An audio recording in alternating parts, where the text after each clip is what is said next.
I need to roll hard water. Go ahead, Bill. From Mr. Farmer in junior high to Mr. Yarborough through high school, it was ingrained in us to be proud of our school. When we first got to high school in 1959, our gym had not yet been completed. We had our first victory dance at the City Park Recreation Building. We won district in football that year, and we didn't win again until we were seniors. At which time we won first that year, and we didn't win, which time we won first place in every district sport. Yes. Yeah, I remember that. When has that been done again? Our school also excelled in band, orchestra, and choir competition. And the Yarborough Debate Society, led by Mr. Dibberl, was always at the top of the district meet in debate, declamation, and poetry interpretation. And we have a district champion here today. Trish, where are you? Raise your hand, Trish. Hey. Trish won in extemporaneous speaking, which is pretty good. Trish Walker Taylor. I can believe it's extemporaneous speaking. That was awesome. Linda, where's your husband? Is he filtered away? He's in. The soundtrack playing in those days was old-time rock and roll, led by the king, Elvis Presley, and this is an editorial comment, and the best voice of the 50s and 60s, Roy Orbison. The radio station, KTSA, and Ricky Ware were always with us. But eclipsing them all was the excitement of a local group made up of kids that we knew having a record on the playlist around the state. The Traits often played for special events like teen club and band competitions at the Holiday Theater. And would you believe it, one of that group is with us today.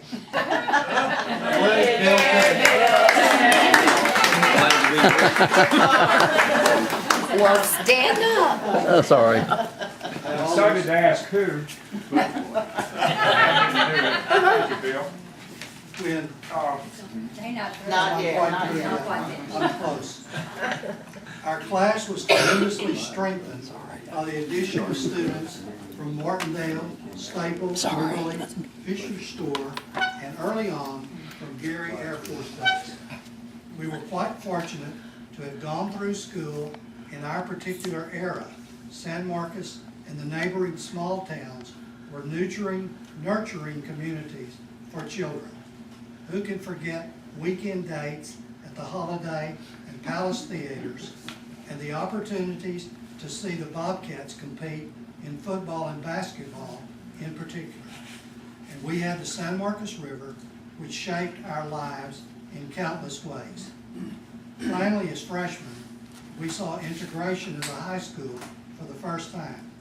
Some of the kids who represented the first integrated class told me the first day of school they were literally shaking with fear of the unknown. How sad a commentary. However, 4 years later, right before graduation, our class won district in baseball for the first time in years. The starting lineup on that team were composed of 2 Hispanic, both all-district selections, 4 blacks, 2 of which were all-district, and 3 Anglos with 1 all-district player. Should we not be proud at the end of a 4-year journey to have been represented by such a diverse group? Better yet, that thought never entered our minds as baseball players because we were a team. Rattlers won it all. In composing these thoughts, I happened to run across a verse by the great American poet Oliver Wendell Holmes Jr. There is no friend like an old friend who has shared our mourning days. No greeting like his welcome, no homage like his praise. I think it beautifully expresses the significance of this unique occasion.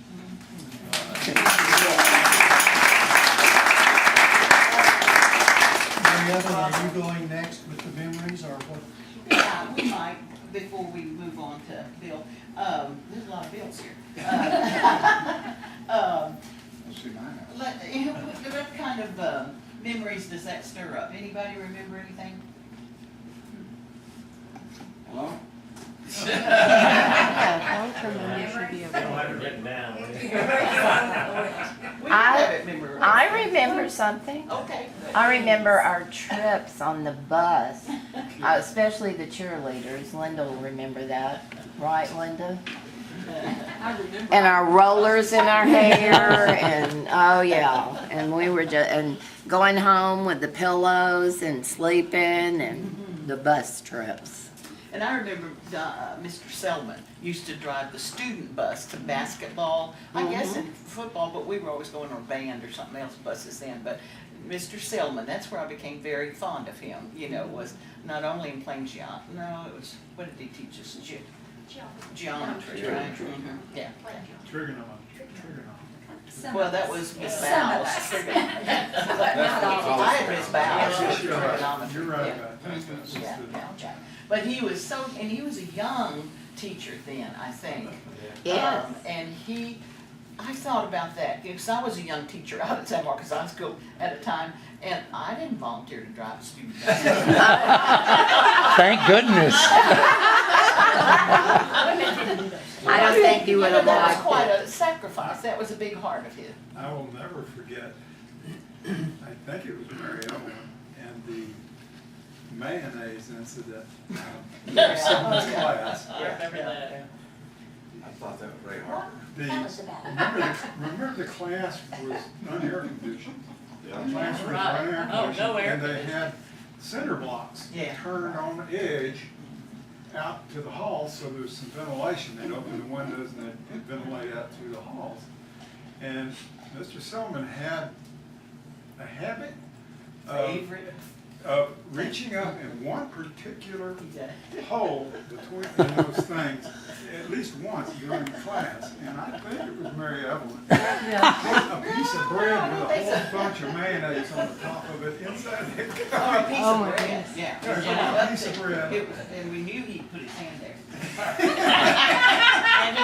And he did. And he went, Mary Ellen and I have a story that some of you who've been to see me have heard, Yeah. because I tell everybody that I Good. know. Well, tell 'em And again. I had They're a chance to be with Bill Overall not too long ago, and he actually corroborated this story. We were playing a by-district basketball game against South San Antonio in the Lee High Gym in San Antonio. And the game came down to the last seconds. And Bill explained this to me. He said, I had the ball, and I was driving at about half court, and I saw Jesse Contreras under the basket. And he said, I threw the ball to Jesse too late, and he shot a very contested shot, and it was short. The game, we were 1 point behind, and we would have finally beat South San Antonio. I was on the bench right next to Coach Kruger, and he always carried a white towel with him at the games. And he popped that, one other thing. There was a wall extended above the court, and the fans and spectators, except the cheerleaders, were all above the court. And so only the cheerleaders and the players were there. And Kruger popped the towel on the floor, and it escaped his hand. And it was lying out in front of him. I saw this with my own eyes. He kicked that towel. There was one problem. South San cheerleader had made her way all the way down the court to congratulate her team, and he kicked her right in the rear hard. By that time, the court was full of people, and the cheerleader realized what had happened and turned and headed toward him to scratch, just attacked him. And he pushed her aside on his way to the dressing room. Oh. And I was right behind, and I thought, there are going to be repercussions for this, even in our day. Yeah, you couldn't kick Never anybody. heard another word Really? from anybody. Fast forward about 45 years later, and I'm in the Uvalde High School gym, sitting next to our basketball coach after practice, waiting for the kids to come out to take my son home. And I'm talking to Newton Grimes, who played on the 1961 South Sand team Oh. that won state. And I told him this story. I said, Newton, it happened. And he said, just a minute. And he yelled down to the far end of the court to his wife who was working with the church. And she said, Judy, come up here. And he said, Bill, tell that story again. No. And she got about 5 shades of red. And she said, I was that cheerleader.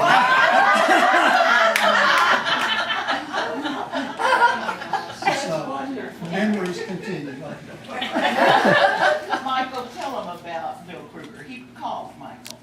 Yeah, I guess he first called Bill Slaughter, and then I get asked, or no, he called Dan.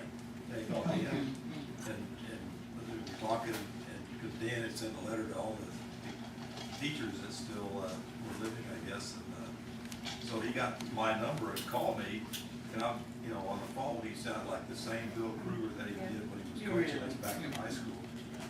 And he's kind of like Bill Slaughter. He could remember specific games, and he started telling me a bunch of stories, most of which I won't repeat. But he was, we tried to get him to come, and he said his wife was getting some cancer treatments and didn't know what his schedule would be, but he was really, didn't sound any different. It was pretty That's amazing. great. to sit That's there. We talked for probably, well, he talked for probably about 20 minutes. I didn't want to listen, but it was fun. I wonder if Jess Darrington is still alive. Oh, surely not. No. He's I think got not. something, wouldn't he? Oh, no. That's why it was already pretty old. I mean, I loved him, yeah. Nose cone? Is that what y'all called it? What? Jess? Nose cone Darlington? Nose cone. He kind of had a big nose. I don't remember. I don't remember. Somebody had named Nose cone. I think it was. Really? He was the statistician, you know, he kept up with all the statistics about the football team, the basketball team, and all that, in addition to being. Well, I kept statistics for the football team. I was a little flunky that ran up and down the side. And one of those games was decided, one of the district competitions, it was a 3-way tie. And we had to use our statistics to prove who had the most penetrations. Really? Few. Yeah. I was scared to death. Did we win? Did we win? Yeah, we won. Oh, good. Thank you. Thank you for good news. That was me and Jim Davis were the two. Yeah, he would come into class on Mondays after football games, you know, he replayed that whole Oh, thing. yeah. Oh, yeah, yeah. That's how I really learned a lot about football. We approved Monday it morning there class. after Becky's senior year, which I hate to admit, they won state in basketball. They sure did. I think the story goes that he recruited Mr. Dorrington to come to Clear Lake to be at the head of the science department there. But the real reason he recruited him was to do stats for his basketball. I bet that's the truth. That's true. Good. We were seniors, and I don't remember who started this, although I suspect it was David. Lloyd's the only one. Lloyd should know. Lloyd should know. Keep He my was the mouth one- shut. He was the one that tended to get us started into trouble. And A preacher's son. it was John and myself and Lloyd and David, and who was the other person? Gary? Gary. Gary. Gary Allen. Gary. Gary. And we decided we were gonna burn down the college bonfire. This is the Thursday before. We were at a BT football team game. And that's where we bragged to all the college students who were sitting around, we're gonna do this. Anyway, It was dumb. we weren't the smartest. Well, We weren't one of you all those didn't days. do too bad. Now, I had an old Jeep station wagon at the time. And So I was the driver, the getaway driver. He's a good wheelman. And Wheel fly every time you turn around. John was in the car with me, but we dropped the other guys off with some gasoline and some flares on the hill on the other side of the back of the practice field. Well, we came strolling by the pumping station with the little guy that used to sit out there and wave at everybody. We come strolling by with a 5-gallon can, or 2.5-gallon can of gasoline. Here again, not the smartest move. And we waved back at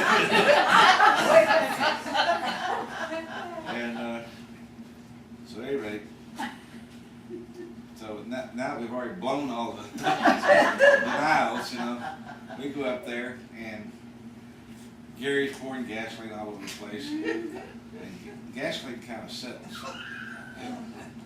And so about the time we get, hold it, here comes the car again. There goes Danny and John. You know?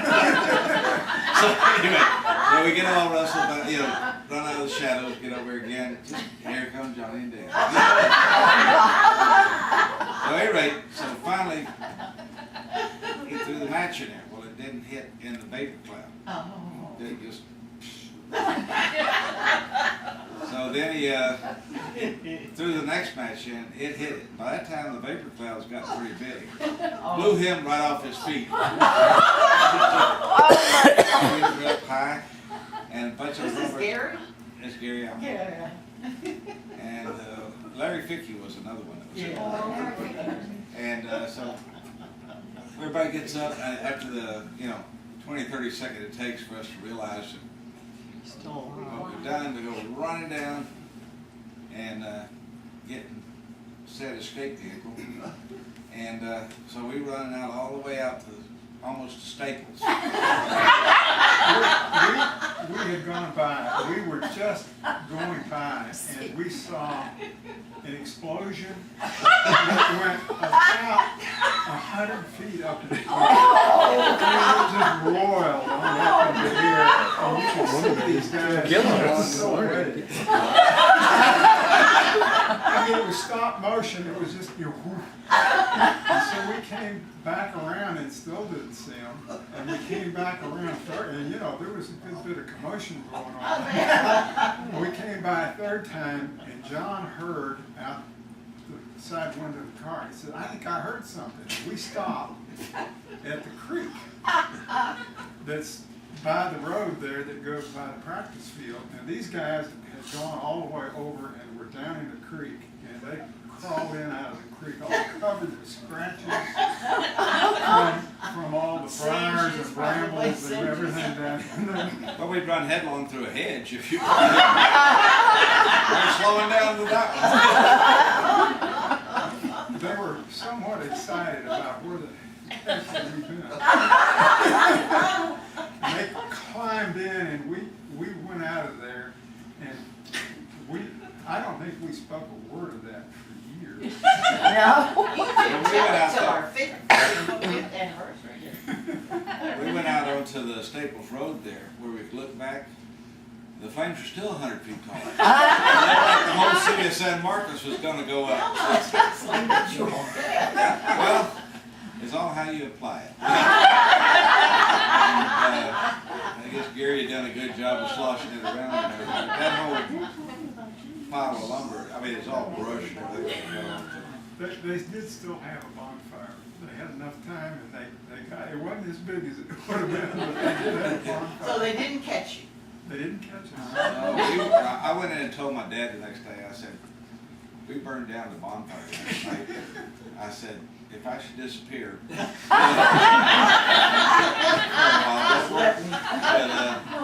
Well, yeah, tell everybody this is your dad had. I don't remember that. He was at the university, he was the dean, I think. But anyway, the following year, Rick and Reese, Rick, what's his name? Starts with E. Erickson. And a bunch of them Yeah. burned down our bonfire. Tried to. Yeah. And so we heard who it was. You know where Rick Erickson lives? I said, yeah, he lives right over by my house. So we go over there, and there's Erickson. Is Rick here? Yeah, just a minute. Oh, God. She calls him up to the front, and he goes, oh no! Grabbed him, and they haul him out of there. And they paraded him all over town. Oh. Shaved his head, did all kinds of Oh, stuff. my God. And it was funny because Mr. Erickson told my dad later that they showed him way too much fun. You know, it was supposed to be humiliating him, and he was having this. Oh, Yeah, he was a glory hog, you know. But he was, and I understand Reese Morrison left town for a while. I don't know. But, And sweet Ruth Erickson, she was a love, you know, Oh, French yeah. teacher. and she was hollering there, "Don't take my baby!" But anyway, it was because when I knocked on the door, she said, "Oh Lloyd, come on in," you know. And we hollered at Rick out the door. But Dr. Erickson said, "Oh, they showed him way too much fun." This is the first reunion I've been to, I think, since we met at Idra's house on the river. That's our first one. Our 10 first year, one. 10 year. Maybe another one I went to. But anyway, as I look around, the person I miss the most, and I think would have enjoyed these the most, is Ricky Rhinelander. Oh, yeah. And Lloyd and I have a story to share about him that Lloyd just told me. And I'd forgotten about this. It involved, I'm sure, Alan and Ricky, not Michael, Alan and Ricky and myself, and probably John McBride. John, are you still here? Yeah, he's back here. Yeah. John may have been involved. We decided we were going to steal some watermelons down around Lula. And so you tell the first story, then I'll tell the other. John said you can stop right there. Stop. Lloyd was with us. Yeah, and it was a '56 Pontiac one. It was. Anyway, green. We decided it was green. But anyway, I don't remember finding any watermelons. We drove all over the damn place, and so we finally headed back. And Leadfoot was driving, and we were just flying down the highway. Now he says the car wouldn't go that fast, but it was going fast as it could. And we come on those bridges just south of Louisville. Yeah. And all of a sudden, he just throws on the brakes. Luckily, he had good reactions in those days because there was a cow standing right in the middle of that road. Oh, my gosh, yeah. And he managed to haul down all the 2 tons of metal where we didn't hit that cow. And I always thought, you know, I couldn't have done that. But, Good reactions. The next story really features Ricky. Okay. And I was not in on this, and I don't know who was with him. I'm pretty sure John was, probably Alan. They went out to steal watermelons, except this time they were more effective. And they had Ricky's little red, whatever that was, Volvo, whatever they call it, Opal, I doubt it. full of watermelons. Oh. And so instead of going home, passing out the watermelons, one of them, probably Ricky, had the right idea, but they were going to drive around the college to see if they could see any girls. And so they drove up to the college, and they were driving around, and they were stopped by a security guard at the college. And of course, he didn't really have to look in the back seat. And he said, "Boys, where'd you get these watermelons?" And Ricky's classic answer was, "We didn't steal them around here."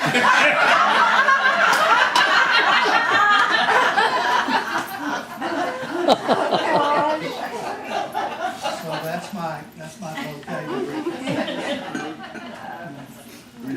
The first part of that story is even worse. It shows the mental giants. When we got to Luling, we went in and asked somebody there was a watermelon field we could buy. And they gave us some direction, and we went out there, and Ricky pulled that little red car up to the next to the fence. I think it was Alan and I, and there were four of us. That we got out, and part of us went in the watermelon field, and the other stood outside the fence. So we're getting watermelons in the field as fast as we can, and we bring them up and give them to the people next to, and then they go load it in a car. Well, we got enough watermelons to leave, plus a whole bunch more, and Ricky says, "I've lost my keys." And we looked everywhere. And I think he finally found a key that he stuck on the engine somewhere. He knew he had another key, but he couldn't find that one. So he finally found it and we got out of there. But, just some real mental giants. I mean, we had those watermelons stacked up. We could have fed the county. Well, yeah, except for they were all rotten. Oh, really? That's the reason they were still in the field.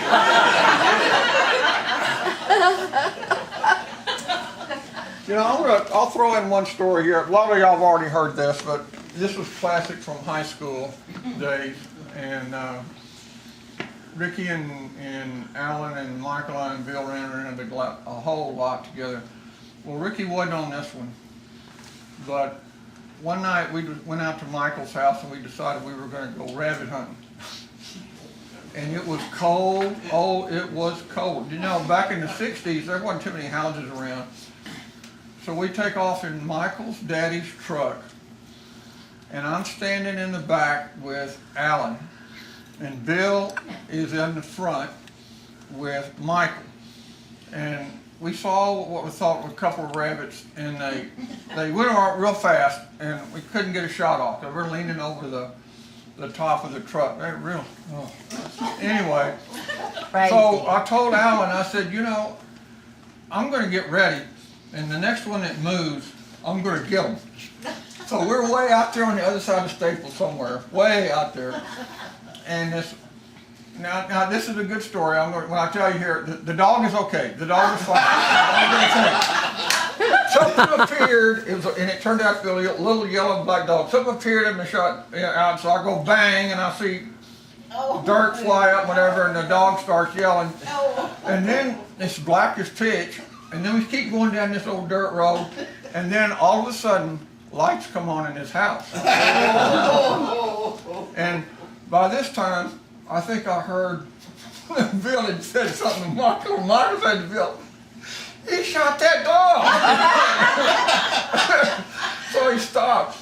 And but then, on bad enough, two headlights come on, and the car backs out of the driveway of that house and starts down after us. Oh, gosh. So there's four of us in the cab of the truck, and Michael's driving, and we're going like that on this, fast as that truck would go. And classic. Alan says, "Well, we wanted excitement, didn't we?" But the only thing that saved us was we could see the headlights coming, and we don't know if they were gaining or not, but the road took a fork. We went one way, and the headlights went the other. Oh, y'all looked out. So we come out at, what's the name of that little town down there? Kingsbury. Kingsbury, yeah. How we got to Kingsbury, anyway. So we take a left and head for no, we started going the other way. And Michael said, it said a sign that said Seguin, and Michael said, "We don't want to go to Seguin." So we turned around and went back the other way, and we get to Luling. So there's four of us in the cab of that pickup, and we've got about 4 guns. Everybody's got a gun. We're all sitting in there with it. And Michael runs the first red light.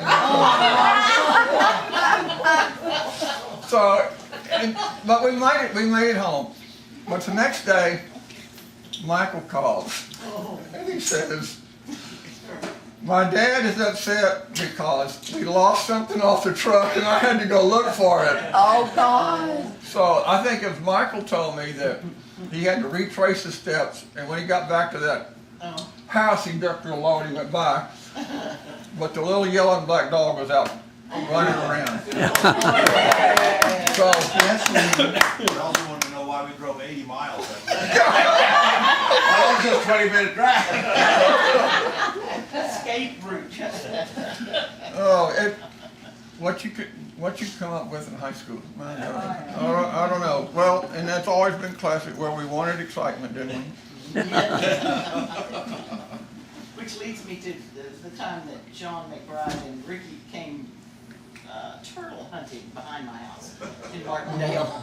That was a lot of excitement. And Cecilia and I were there, and so we all got in my little boat and went down with the motor down there were some tree stumps, you know, coming out of the water. And there were turtles that always sat on them, and so we went there, and they both had 22s, I guess, I don't know. And, kaplow, kaplow. And then this little voice, you shot my brother. You shot my brother. Oh my gosh. God. Cecilia, I just paled. We just couldn't believe it, and they did too.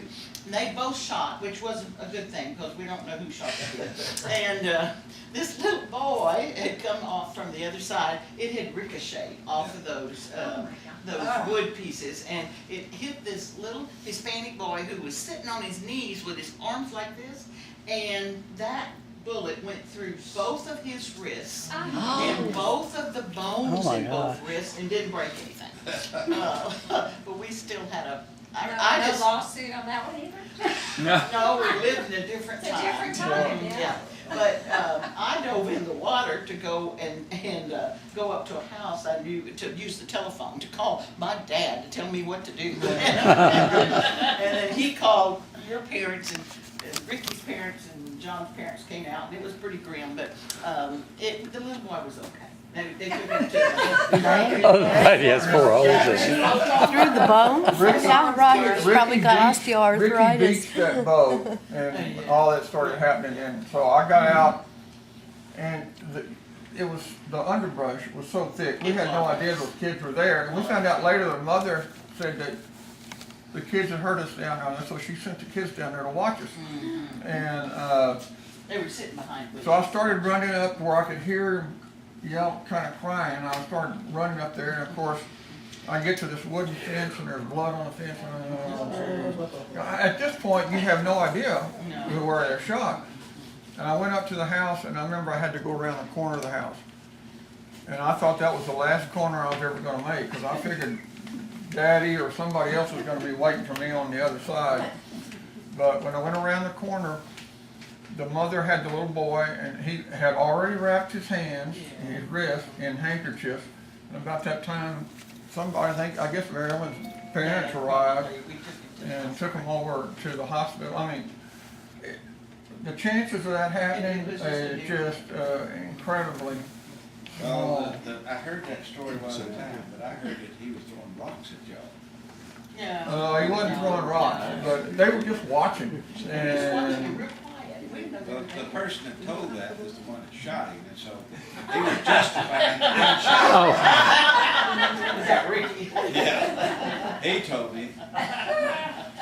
Well, he's just making excuses. Yeah, but I thought. But that one was kind of close call. I mean, we had lots of fun times in close calls, but that one was. That was scary. That was scary. It was real scary, yeah. You guys were bad. We were.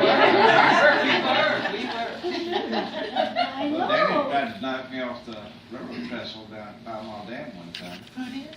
Danny. Damn. Scott. Oh, he doesn't seem Well, he went and bought this big skyrocket. I don't know if it was what, 4th of July or what.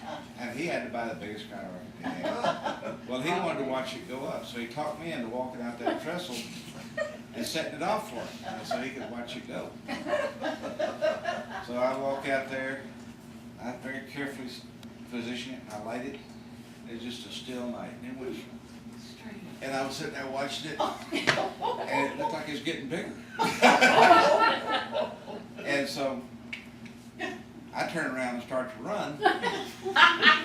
Forgetting you're on the trestle. Yeah, no, I was still remembering I was on the trestle. And all of a sudden there's this blinding light and this hellacious noise. Oh, no. Thing, and he said it went off just a few feet over my head. Oh, real. Well, It was falling down. it had gone up just straight, Coming down. straight back down. And so, Maybe a good thing you fell well, off the of course, trestle. I'm blinded by the light, you know. And so I sit down on the railroad tracks because I don't want to run off that sucker, you know. I'm trying to clear my senses and everything. So finally I can kind of get up and start walking again. And I look down there and there's Danny and my girlfriend going, Lloyd. I'm looking through the grass. But Okay, well. they said the last thing they seen was me chugging on the trestle and boom. You know. Now, is there anything you can add to that? I've got a story on Dan. He gets off too easy. When I first heard of him, he was filling up balloons with gas. You know how you have gas heaters in your house? He put it on there and filled the balloon up with Oh, my gosh. gas, and then let them go. They were, you know, like helium balloons, but they've been pretty flammable. Yeah. When I was in college, they gave me a job of judging a science fair in the high school, or once around. And I said, oh my gosh, you know, I don't know anything about that. I said, but Dan Scott reads everything and he can tell you if it's an original experiment or one out of this magazine. And he jumped right in there and did a fantastic job of judging in a science fair. You know, Danny made a lot of interesting explosive devices. I helped him one time unroll all these black cat firecrackers because he wanted a gunpowder out of them. My daddy wouldn't tell us how to make gunpowder. But at any rate, so, and we put it on, and it was about the size of a pencil. Taped it all down in there, and he stuck a wire in it to make electric fuse. And so he had this dog kept peeing on his newspaper. Well, he set it out there, and the dog never came by. But he plugged it in. Boom! Confetti parade, you know. Whole Sunday edition went up. Actually, the dog did come by. Yeah? Did you? You killed a And dog? he was about 4 or 5 feet away, Oh. and he yelped like he'd been killed. And I tell you what, he never bothered to. But it was funny because after the explosion, you know, people were opening their doors and looking down the street. You could hear the doors opening, going down the street. What was that? And I said, now, I hope the confetti will come down. I tried to go out and clean it up, and it was, I ended up raking it in the yard. But remember when we used to take those plastic bags and fill them full of natural gas and take them outside and put a little battery and a light on them and watch them float up? You probably remember I remember doing that, and I remember at one point we did the same thing, but we put I guess it was a cigarette on there in one corner so that it would burn down, and then it puts the gas on fire. There was a lot of interesting times over there. Did I ever tell you about the time he made nitroglycerin? We thought. Luckily we were wrong. Because he takes out, my dad said, if that'd been really nitroglycerin, which you could have made accidentally, he said, we'd have a neighborhood. We didn't make that much. I think it was a cookie pan full. That one I don't remember. I do remember that. I think I was in the 7th grade at the time. But my dad told my aunt and uncle about it, and all my cousins thought, you know, there's something weird going on up there on the hill. You know? There's something wrong with Lloyd, our cousin. Huh? There's something wrong with Lloyd, our cousin. Making all that stuff. But Danny blew up a bomb in his hand one day and had to have glass splinters picked out of his hand, didn't you? I didn't have to have glass splinters, but it sure stung. Actually, if I remember that correctly, that was when we had a firecracker war. Oh, yeah, that was. And we actually made a firecracker cannon that would shoot. Radio tubes. Remember the old radio tubes? It would you'd use a firecracker and it would shoot a radio tube, 200 feet in the air. They would explode nice when they hit the earth. We never hurt ourselves with those, but I had a cigar box full of loose firecrackers. And was sitting down with that in my lap.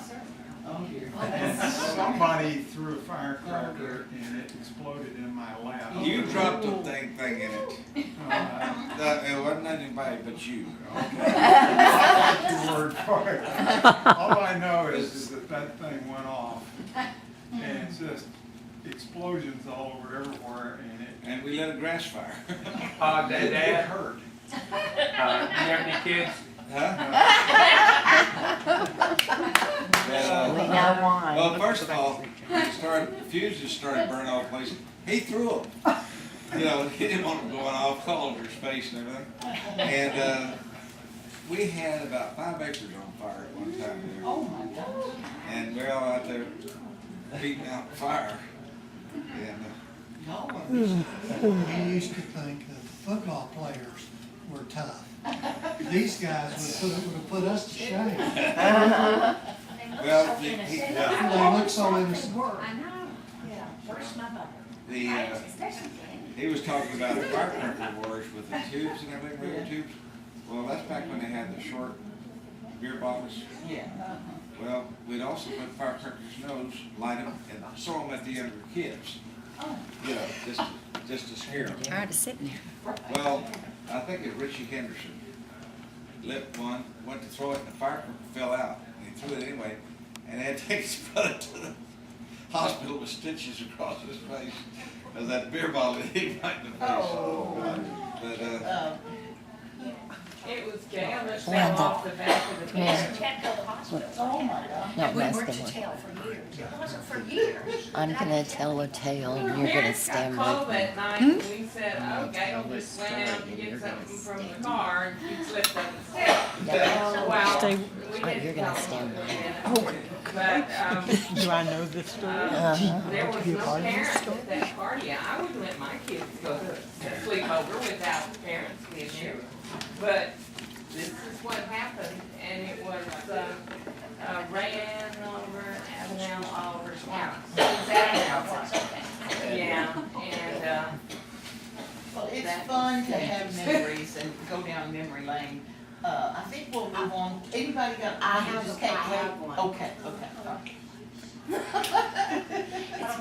It's been a secret with us for a long time. Oh, I love these. Yes, but it's time. statute of limitations is over. That's right. Penny knows this story. She was in it. We were at school one day, and all the girls, and I can't remember who all it was. Penny Wilkes was in it too. Linda Pennington. Linda Pennington and Penny and Linda. And we would always go to Alex Cafe, and we would have lunch. And Nanny, the owner, always had it all ready for us and everything. So we left school and went on our regular meal thing. And we were in there eating and finishing up, and in came Randy Reesner, the troublemaker. And he said, girls, they have shut down the school and because they're spraying the school for bugs. Oh, no. And we all just went, oh my God, you're kidding us. He said, no, everybody had to leave. And it's totally closed. Well, we believed you. Remember this, Penny? talk about stupid. I know. I talked to him I think we every. wanted to believe it. Yes. You wanted to believe it, you did, you I wanted. know. I talked to him every year at Jim's fraternity reunion because he was in it, and it is hilarious. But anyway, so we get up and we think, oh yeah, we're just going up and ride around at the college and look for guys. So we all piled into my car, and I drove up to the college, and we drove all around until, I don't know, later on. And before school was out, and so we came back, and they all had to get their cars to go home. When we got there, the whole parking lot was full of cars. Oh, You talk about, we hadn't ever done anything wrong. It was our senior year. And so, anyway, Pop Turner called us in the next morning. I bet, I was gonna say Pop Turner's involved in this somehow. Yeah. Yeah. Oh, he was Oh, he upset, just and he rolled his was, eyes and thought, how could you Yes. ever believe anything Randy Reed and he was gonna call our parents and everything, and I was like, oh my God, don't call my mother or dad. And do you know, to this day, they're both gone now, I never told them. I never told them I did that. Let's And, call their day, huh? yeah, so needless to say, we, I remember that. Well, let's move on to, Bill, who's gonna tell us. The final analysis was that I finally grew up. I was far from high school, and I thought I could continue high school on into college, and everything is hunky-dory. And I changed. And I want to say that it's a privilege for me to say what I'm going to say. And for me to thank the Dan and the committee for what you've done to bring us all together, as many of us as humanly possible.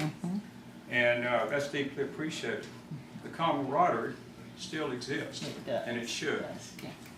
And I'm going to tell you the war story. I didn't see it firsthand, and I'm very much glad of that.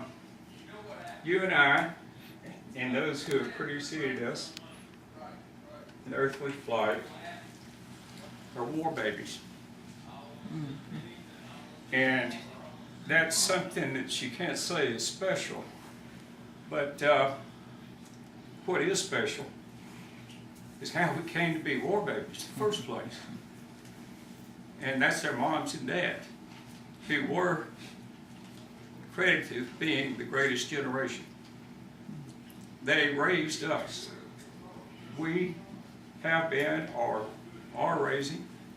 We've got a 36-year-old. I think we're still raising him, but we will be persistent.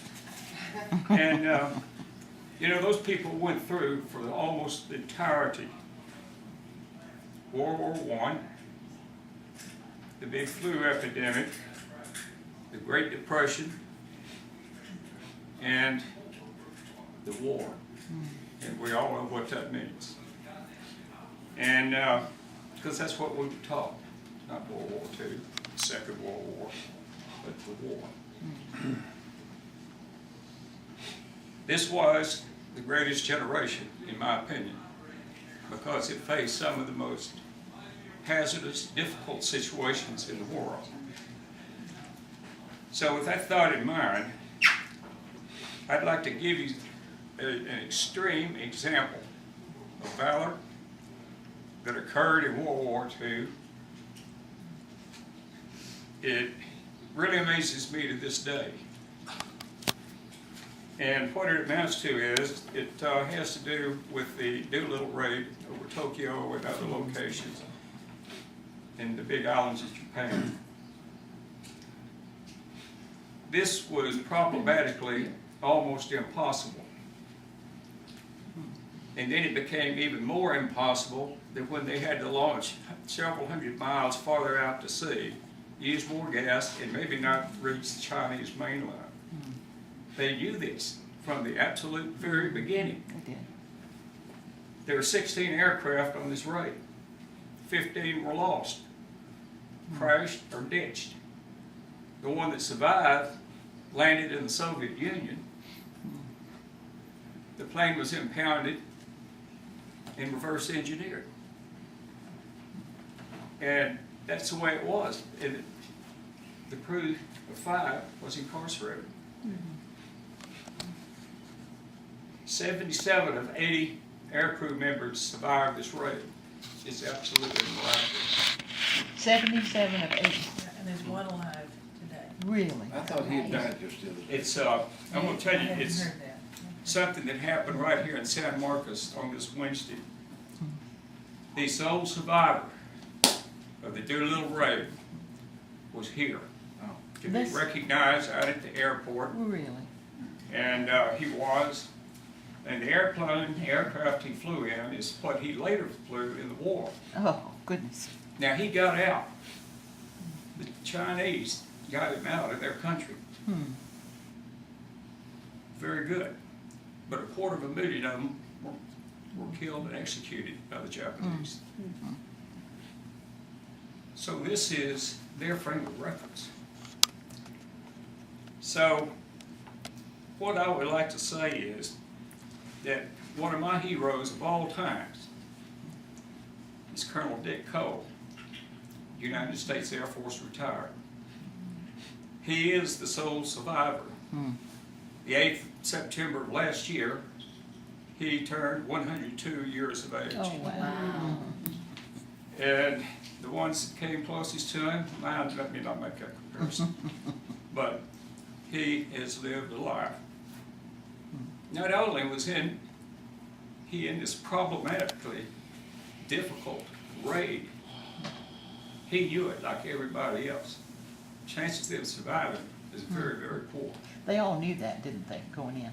Going in. That wasn't enough for him. The plane that he flew on flew the hump. And it was one of basically 4 different types, but there were 2 major ones. And he flew one of them. He knew exactly what the risks were in flying the hump. They had to load these airplanes absolutely to the gills and with as much fuel as to get to their destination with not much to spare. And they had to fly at low altitude, which consumes more fuel. So they switched that to higher altitudes, and which makes them more vulnerable. So got you one way or the other. So he flew all of these missions, cargo missions, unarmed, with a high probability of crashing. I read that over 500 aircraft were lost. So that's a perspective that I have on that generation. My dad was in the South Pacific. So is an uncle. And I think that all of us in the class of '63, because of our parents, our teachers, our other mentors, all of this, it applies equally to us here tonight. And it's my privilege to read the names of these individuals who cannot be here. Linda Alvarado Franco, Barry Beachy, Diane Berry Greenwald, Kathy Boggess McCree, and Baz Ho, Carmen Cavastos, Linda Connolly, Ophelia Cuevas Salcedo, Donna Dollahide, Jim McQueen, Richie Henderson, Cecilia Howe, Bonnie Kutcher, Janice Loss, Jennifer Mann, Raul Navarro, Richard Ortiz, Don Parrish, Cecilia Parks Sellers, Barbara Pams, Betty Joyce Riddell, Donald Reed, Ricky Rylander, Baltimore Solera, Celso Silva, Claudia Suniga Snodgrass, Rudy Villapando, Nancy Wanjero Towery, and friends of the class of '63, Denny Haley, Betty Jean Perkins Holt, and Bill Phillips. And I want to conclude this list of all of the San Marcos Rattlers who work together. These are our teachers, our mentors. And if I forget and use their title, Mr. Ms., Coach, that's okay. Mildred Allen, Dorothy Bowes, Marjorie Burnett, Catherine Carson, Lucille Cates, Charles Clayton, Henry Dalton, Rena Deck, Bill Dibble, Ruth Erickson, James Farmer, Joe Froh, Coach Owen Goodnight, Juanita Hageman, Irene Holloman, Francis Houston, Edwin Lyman, Roland McFall, Mansell Mitchell, Mildred Mitchell, Ruth Monk, M. Philo, Rex Riddell, Roy Schneider, Alberta Smith, Eugene Turner, Don Douglas Ray, Bill Watt, who was a war hero himself. Many don't know that he had 2 distinguished flying crosses. That's a large number. Yancey Yarborough, Thomas Bigfoot Yoker,